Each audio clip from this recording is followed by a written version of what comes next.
एक नन्हा बालक जिसकी उम्र महज 2-2.5 बरस रही होगी, अपने पिता के साथ खेत में गया।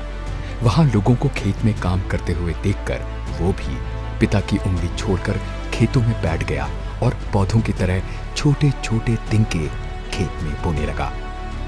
क्या कर रहे हो बेटे? पिता ने पूछा।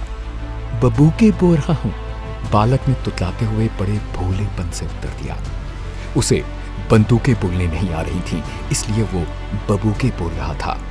वो नन्हा बालक कोई और नहीं बल्कि इस देश की स्वतंत्रता के संघर्ष में परिवर्तनकारी भूमिका निभाने वाले भगत सिंह थे।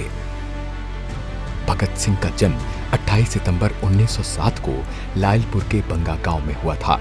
इनकी शिक्षा बंगा गांव के प्राइमरी स्कूल में आरंभ हुई। 1919 में असहयोग आंदोलन के समय भगत सिंह 7वीं कक्षा के विद्यार्थी थे।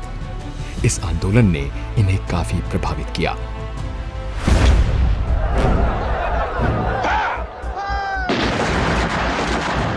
13 अप्रैल 1919 को अमृतसर के जलियांवाला बाग हत्याकांड ने भगत सिंह की सोच पर गहरा प्रभाव डाला।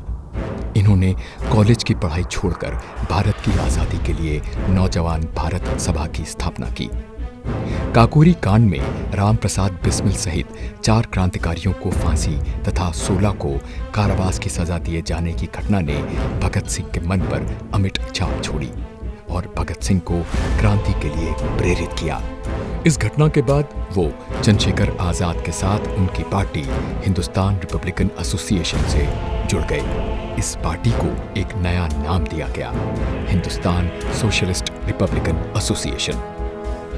उन्होंने विश्व के क्रांतिकारियों के साथ भारत के तत्कालीन क्रांतिकारियों के जीवन का गहराई से अध्ययन किया।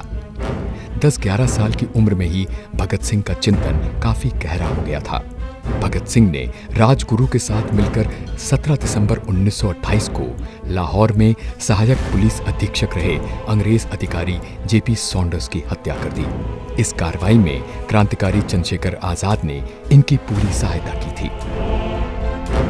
क्रांतिकारी साथी बटुकेश्वर दत्त के साथ मिलकर भगत सिंह ने वर्तमान नई दिल्ली स्थित ब्रिटिश भारत की तत्कालीन सेंट्रल असेंबली के सभागार संसद भवन में 8 अप्रैल 1929 को अंग्रेज सरकार को जगाने के लिए बम और पर्चे फेंके। बम फेंककर भी दोनों ने भागने से मना कर दिया था और अपनी गिरफ्तारी दी थी। भगत सिंह को 23 मार्च 1931 को इनके 2 अन्य साथियों राजगुरु और सुखदेव के साथ फांसी दे दी गई।